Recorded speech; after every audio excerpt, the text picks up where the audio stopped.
আসসালামু আলাইকুম। তো আজকে আসা হয়েছে বকশীগঞ্জ উপজেলাতে। তো উপজেলার ভিতরে অনেক সুন্দর একটা জায়গা আছে। উপজেলার ভিতরে আসলে সব কিছুই সুন্দর, একদম নিরিবিলি একটা পরিবেশ।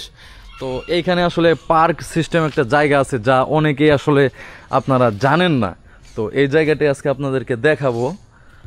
অনেক সুন্দর বসার জায়গা আছে, আপনারা চাইলে এখানে এসে জোড়াইতেও পারেন এবং কি ছবি টবি উঠতে পারেন। অনেক সুন্দর একটা জায়গা, এই যে দেখুন কত সুন্দর। কিন্তু আসলে লোকজন না আসার জন্য কিন্তু এই জায়গাগুলো একদম এই যে নষ্ট হয়ে গিয়েছে আর কি, পাতা পড়ে একদম ছত্রাক ধরে গিয়েছে আসলে।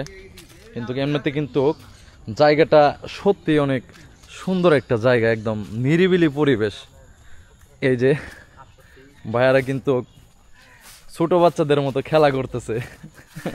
এই যে এদিকে বড় ভাই, হ্যাঁ ছোটবেলার কথা মনে পড়ে যাইতেছে না? ছোটবেলা এরকম ভাবে দোল খাইতাম, সেই অনুভূতিটা এখন পাচ্ছি আর কি। সত্যি সেই আমি এখানে অনেক দিন আগে আইছিলাম, অনেক। এই যে এত সুন্দর আসলে অনেকজন কিন্তু এই জায়গার লোকেশনটা আসলে জানে না যে এত সুন্দর একটা উপজেলার, বকশীগঞ্জ উপজেলার ভিতরে যে এত সুন্দর একটা জায়গা আছে, এটা আসলে সত্যি কেউ জানে না। এই যে আসলে কেউ আসে না, এর জন্য কিন্তু এই জায়গাগুলো একদম হয়ে গেছে আসলে।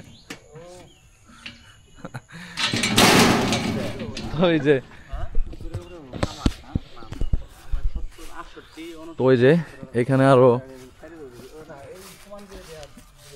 এইখানে যদি কেউ আসলে করে পেনের ভিতরে কিন্তু ময়লা ভরে যাবে আসলে। তো ওই যে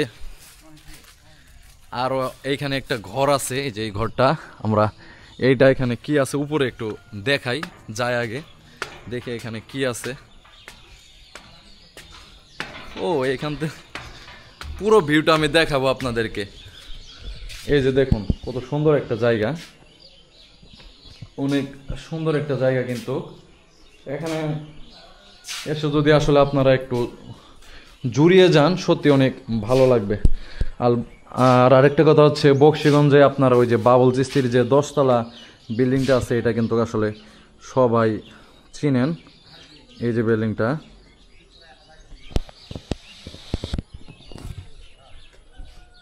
অনেক সুন্দর একটা জায়গা কিন্তু।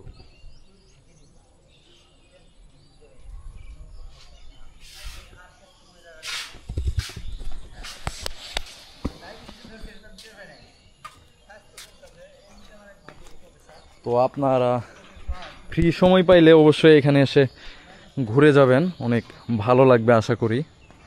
একদম নিরিবিলি পরিবেশ, সবাই আসবেন এখানে ঘুরে যাবেন। ভালো থাকবেন, সুস্থ থাকবেন। আসসালামু আলাইকুম।